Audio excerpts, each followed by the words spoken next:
my analysis for the stakes of this fight, man, is the winner pushes towards the top 10 booking. I think that's what's on the line in this matchup right here. Can it happen? I think so. Let's talk about it. What do you like about this matchup right here? Specifically, I'm curious about the Magomedov side of things. He's looking like he is on a nice little run here. 3-fight win streak, 2-fight win streak coming back for Pyfer. What do you like?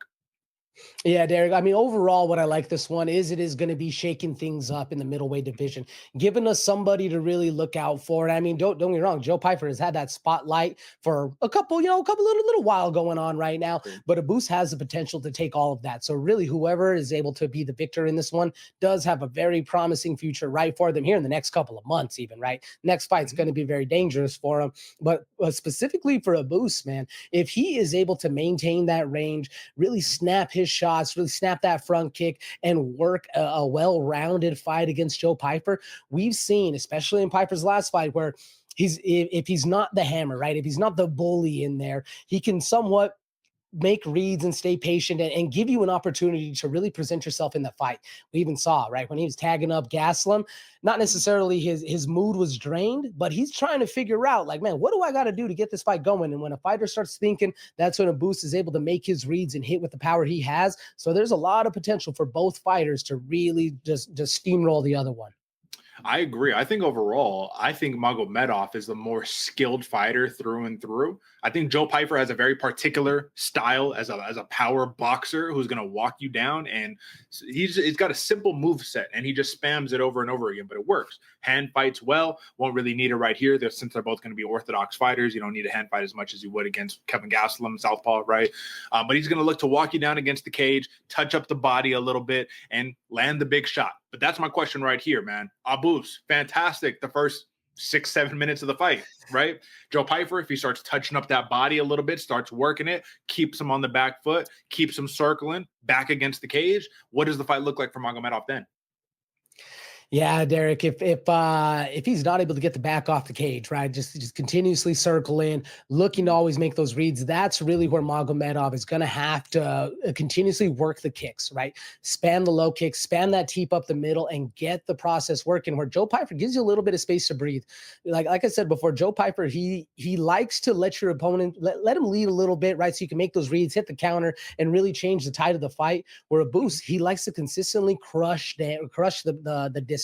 So if he's able to crush and then not have the tide turn where he's the one leading the fight, you got to work those kicks. You got to be able to have the mindset of Joe Pyfer be changed in there, and then be able to work your game plan.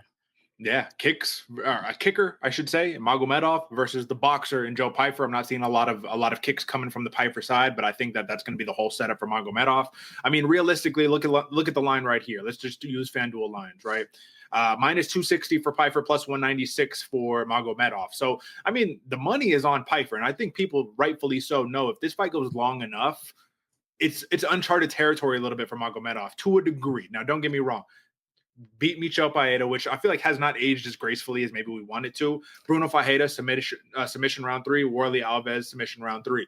But now you got a young, athletic, really powerful dude in front of you who does not match the archetype of any of those fighters except Bruno Fajeda, who was at a massive reach and just kind of frame disparity right there. So listen, man, the total, 1.5 rounds, minus 138 for the over, plus 110 for the under, and I like that over. How are you seeing it? I like the over, Derek, especially at 1.5, middle of the rounds. Like you said, Abus is very, very dangerous in that first 7 minutes. And Joe Pyfer, he knows that. He's very talented, so he's going to want to stay not calm and composed, but wait for his opponent to really make the opportunity where he can strike. So I see that happening later on in the fight. I like the over right here. Yeah, I like the over on this one. I think Joe Pyfer, we've seen him be a little bit more methodical as of late. The power will be dangerous, so maybe he wants to ride it out. Maybe he wants to extend the fight. But I think, again, this could be one where early Magomedov looks really, really good, and a changing of the tide goes as Pyfer continues to walk you down, but he can't get frustrated. He can't get in his own head, right? Get stuck. If he gets stuck at kicking range, if he gets stuck in that kickboxing distance and can't close, can't trap him, can't wilt him up against the fence, this is Magomedov's fight to win.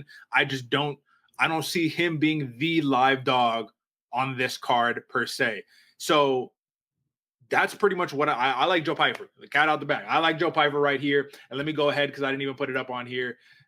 main card, UFC 320, but the consensus pick, it is for Joe Pyfer. How do you see it? What is your methodology? I'm thinking knockout or decision, and I haven't decided which one I like better yet. What do you think? I like knockout for this one, Derek. I like Joe Pyfer by knockout late in the round. So if you're Yeah. taking the over, that's a smart call. But knockout at plus 135 happen in the over. I mean, that's just money cash all day long.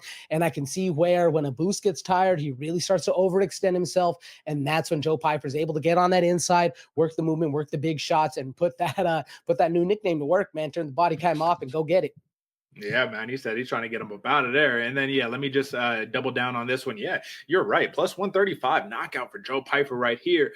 Magomedov by points is, where is he at? Plus 500 for Magomedov by points. That's another one to look at. But yeah, Joe Pyfer, if the play is him, I'm not really seeing Joe Pyfer by points. I think a Magomedov is going to be he's going to be the one to win a decision unless this fight hits the mat.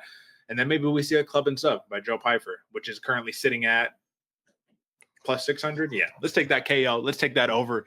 Call it what it is. Call a spade a spade. We don't need to overcomplicate the process right here, but I think that is going to be a fun matchup right there. And then again, AJ, I mean, listen, big implications right here. Winner of this fight, if they do it in a statement, right? Because Joe Pyfer he turned down a fight against Magomedov, and now Magomedov is like ranked in front of him. So he's like, I'm trying to just steal this limelight back. I don't know. This is going to be an interesting one right there.